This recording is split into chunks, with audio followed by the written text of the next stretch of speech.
अमित शाह के criminal bill से डरे संजय राउत। बोले नायडू नीतीश कुमार मोदी के बिल से नाराज हैं।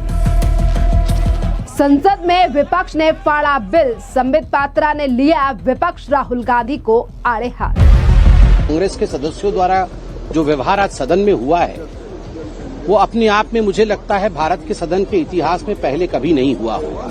इस प्रकार का व्यवहार किया गया, जिस प्रकार से बिल की प्रतियों को फाड़ करके विपक्ष ने फेंका, जिस प्रकार से पीठासीन हमारे स्पीकर के तरफ सदस्य ऑपोजिशन के बढ़े, उन्हें इंटिमिडेट, उनकी तरफ लपकने की कोशिश की गई और माननीय गृह मंत्री जी के चेयर की तरफ लपकने की कोशिश की गई। उनके ऊपर कागज, ये बिल के प्रति को फाड़ के फेंका गया, वो आज हम सबने देखा है।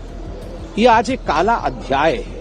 आज संसद भवन में जैसे ही मोदी सरकार के द्वारा पेश किए गए 3 बिल, जिसमें से एक था क्रिमिनल बिल, और इसी क्रिमिनल बिल को लेकर अब लगातार विपक्ष की आ रही है बौखलाहट सामने। आपके लिए बता दें कि प्रधानमंत्री मोदी की सरकार के द्वारा लाए गए क्रिमिनल बिल पर बौखलाए संजय राउत और तमाम विपक्षी पार्टियां अब अलग अलग तरीके की राय दे रही हैं, और वहीं दूसरी तरफ टीडीपी और जेडीयू को लेकर भी किए जा रहे हैं सवाल खड़े। इसी बीच संजय राउत ने अपने सोशल मीडिया पर एक पोस्ट करते हुए लिखा है कि मोदी शाह ने मुख्यमंत्री और मंत्रियों को गिरफ्तार करने और बर्खास्त करने के लिए संसद में एक विधेयक पेश किया है। बताया जा रहा है नायडू और नीतीश कुमार इससे सबसे ज्यादा डरे हुए हैं। मोदी सरकार को डर है कि कहीं वो समर्थन वापस ना ले ले। जहां एक तरफ संजय राउत इस तरीके से बातें कर रहे हैं कि टीडीपी और जेडीयू इस बिल से डरी हुई है, तो वहीं दूसरी तरफ आज जिस तरीके से तमाम विपक्ष ने संसद में इस बिल को लेकर हंगामा और बखेड़ा खड़ा किया, जिस पर काफी ज्यादा बहसबाजी भी आज संसद भवन में देखने के लिए मिली। और आज इन्हीं तमाम विपक्षी पार्टियों को संबित पात्रा ने भी आड़े हाथ लिया है। सुनिए क्या कुछ कह रहे हैं संबित पात्रा और किस तरीके से क्रिमिनल बिल पर सवाल उठाने वाली विपक्षी पार्टियों की उन्होंने बोलती बंद कर दी है। कांग्रेस के सदस्यों द्वारा जो व्यवहार आज सदन में हुआ है वो अपने आप में मुझे लगता है भारत के सदन के इतिहास में पहले कभी नहीं हुआ होगा। जब माननीय गृह मंत्री जी संविधान 130वां संशोधन विधेयक 2025 उसे पटल पर रख रहे थे, उस समय जिस प्रकार का व्यवहार किया गया, जिस प्रकार से बिल की प्रतियों को फाड़ करके विपक्ष ने फेंका, जिस प्रकार से पीठासीन हमारे स्पीकर के तरफ सदस्य ऑपोजिशन के बढ़े, उन्हें इंटिमिडेट, उनकी तरफ लपकने की कोशिश की गई और माननीय गृह मंत्री जी के चेयर की तरफ लपकने की कोशिश की गई। उनके ऊपर कागज, ये बिल के प्रति को फाड़ के फेंका गया, वो आज हम सबने देखा है। ये आज एक काला अध्याय है जिसको कि ऑपोजिशन ने लिखा है। और किस लिए किया है ये परिश्रम जो ऑपोजिशन ने किया है काला अध्याय लिखने के लिए, किस लिए किया है? करप्शन को और भ्रष्टाचार को बचाने के लिए किया है। आप बताइए, ये जो संविधान संशोधन है जिसको आज माननीय गृह मंत्री पटल पर रख रहे थे, इसका ध्येय क्या है?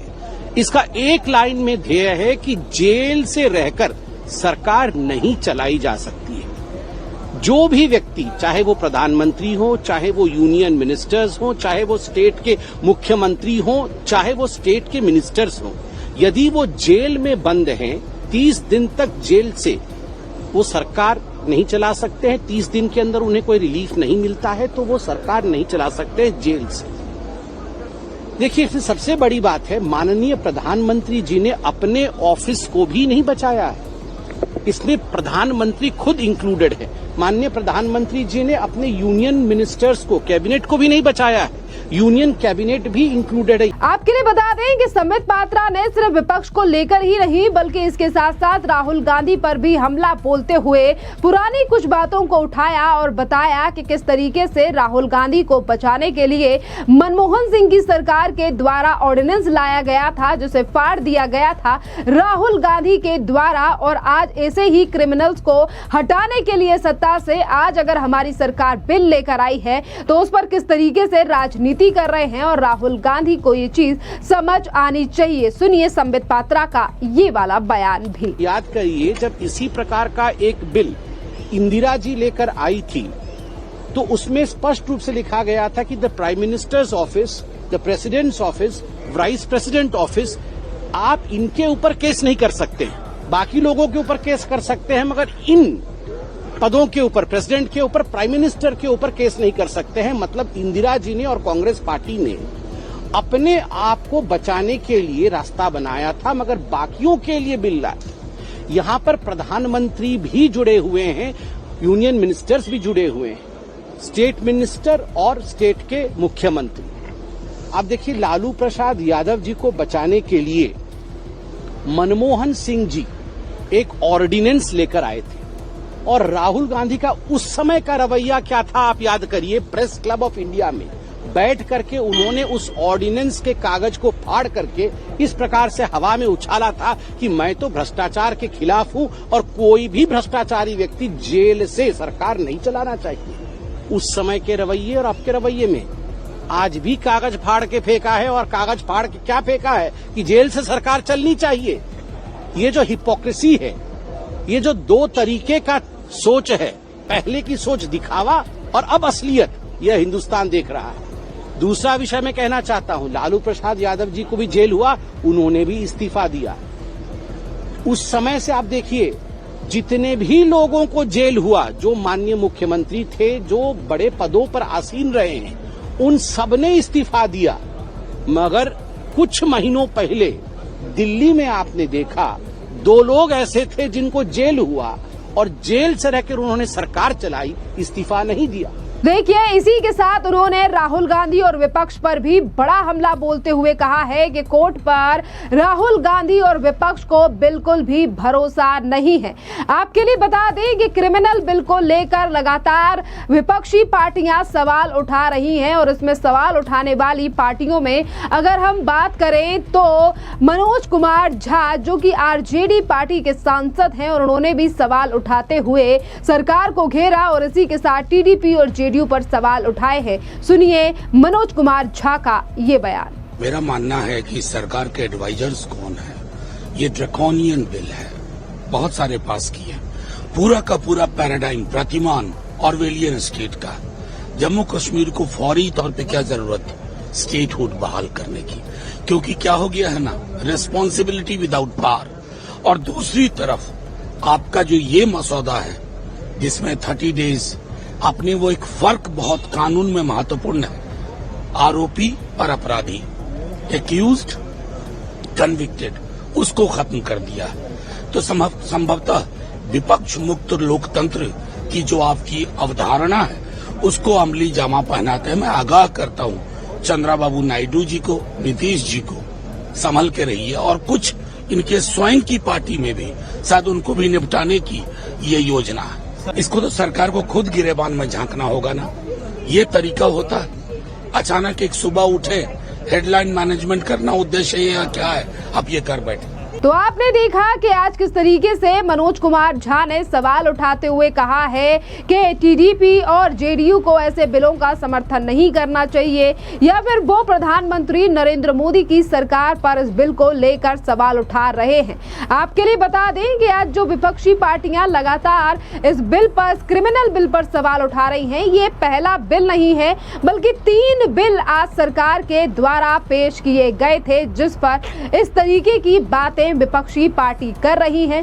और सवाल उठाने वाली पार्टियों में आम आदमी पार्टी की नेता प्रियंका कक्कर भी शामिल हैं, और वो कह रही हैं कि टीडीपी और जेडीयू को सोचना चाहिए सपोर्ट करने से पहले। सुनिए प्रियंका कक्कर का ये बयान। आपने सबने देखा कि कैसे अरविंद केजरीवाल जी को बिना प्रमाण के, बिना सबूत के, बिना जांच के, बिना चार्जशीट दायर किए गए 6 महीने तक जेल में प्रताड़ित किया गया, और निकला क्या, एक प्रमाण नहीं रख पाई कोर्ट के आगे ईडी और सीबीआई, और ईडी और सीबीआई को कोर्ट ने बंद पिंजरे में तोता कहा।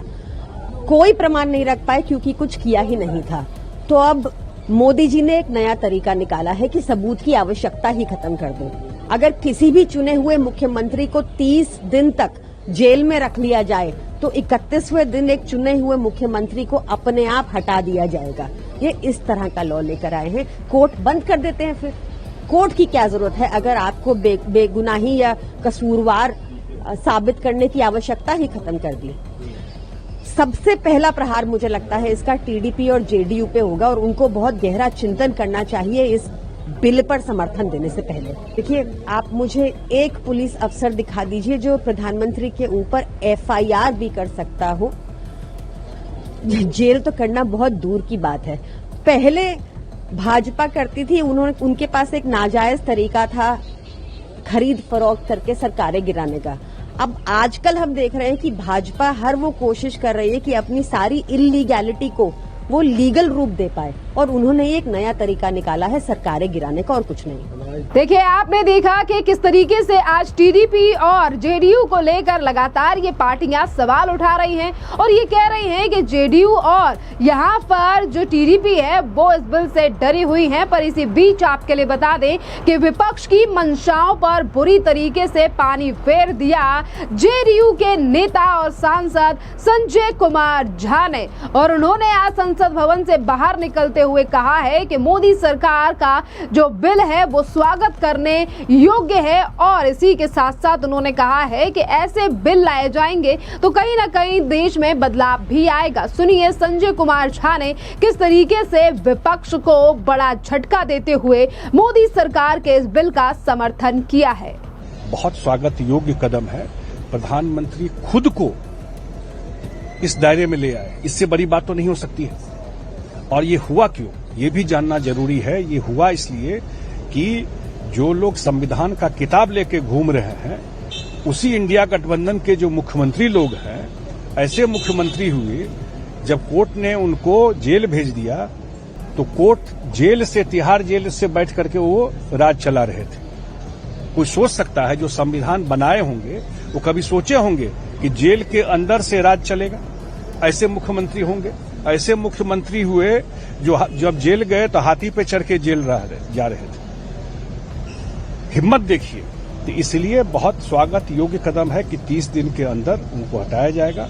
कोर्ट भेजता है जेल, सरकार जो बात कह रहा है कोर्ट भेजता है जेल, बिल्कुल वेलकम स्टेप है। और समर्थन करने वाली पार्टियों की अगर हम यहाँ पर बात करें तो सिर्फ जेडीयू ही नहीं बल्कि इसी के साथ साथ जन स्वराज की पार्टी यानी कि जन स्वराज के प्रमुख प्रशांत किशोर ने भी आज बड़ा हमला बोला है तमाम उन लोगों के ऊपर जो इस विधेयक का कहीं ना कहीं विरोध कर रहे हैं। और इसी के साथ साथ जिस पार्टी ने सबसे ज्यादा देश में सत्ता शासन चलाया है उसके ऊपर भी प्रशांत किशोर ने बिना नाम लिए हमला बोला है और मोदी सरकार के इस बिल का समर्थन किया है। सुनिए प्रशांत किशोर का बयान। भाई, क्रिमिनल बिल जो लाया जा रहा है वो इसलिए लाया जा रहा है कि जब संविधान बना होगा तब शायद संविधान बनाने वालों को, देश के निर्माताओं को इस बात का एहसास ही नहीं रहा होगा कि लोग, सत्ता में बैठे हुए लोग इतने करप्ट हो जाएंगे, इतने भ्रष्टाचारी हो जाएंगे,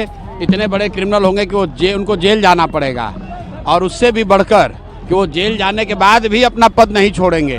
तो मुझे लगता है कि जो बिल आ रहा है वो ठीक बिल है कि अगर आप पर कोई इल्ज़ाम है, आपको जेल में जाना पड़ रहा है तो आप जेल से बैठकर सत्ता नहीं चला सकते हैं। तो ये कानून जहां तक मैं समझता हूं ठीक है।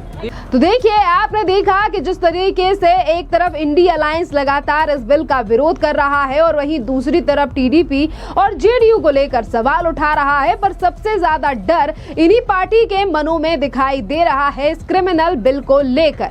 आपके लिए बता दें कि आज जिस विधेयक और जिस बिल को लेकर इतना ज्यादा हंगामा किया जा रहा है, विपक्ष लगातार इस पर बयानबाजी कर रहा है। दरअसल इस विधेयक का मुख्य उद्देश्य प्रधानमंत्री और राज्य के मुख्यमंत्री सहित किसी भी व्यक्ति यदि उन्हें 30 दिनों के भीतर राहत नहीं मिलती है और जेल से बाहर सरकार उन्हें फिर जेल से अगर वो 31 दिन के बाद बाहर आते हैं तो फिर उन्हें अपनी सत्ता रोज छोड़नी पड़ेगी, इस्तीफा देना पड़ेगा। और अगर 31 दिनों के बाद वो खुद इस्तीफा नहीं देते हैं तो उन्हें हटा दिया जाएगा उनके पद से। और ये क्रिमिनल कानून सिर्फ मुख्यमंत्री ही नहीं, मुख्यमंत्री के साथ साथ एमपीज के ऊपर भी लागू होता है। और इस जिसमें प्रधानमंत्री भी का पद भी शामिल है कि अगर किसी प्रधानमंत्री के ऊपर भी किसी भी तरीके की कार्रवाई होती है और वो भी 31 दिनों तक जेल से बाहर नहीं आते हैं तो उन्हें भी अपना पद त्यागना पड़ेगा। जहां इन तमाम चीजों को लोग समझ रहे हैं और ये कह रहे हैं कि ये बिल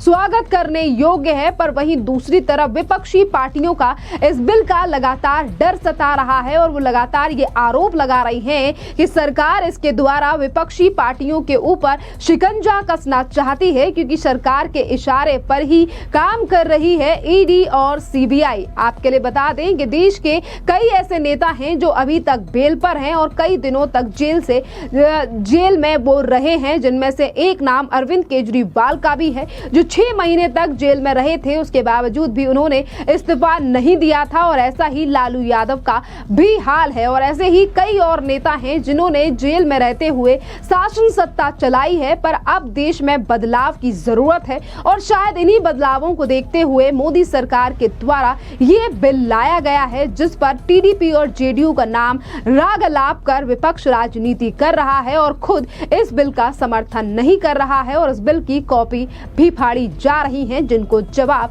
संबित पात्रा पहले ही दे चुके हैं।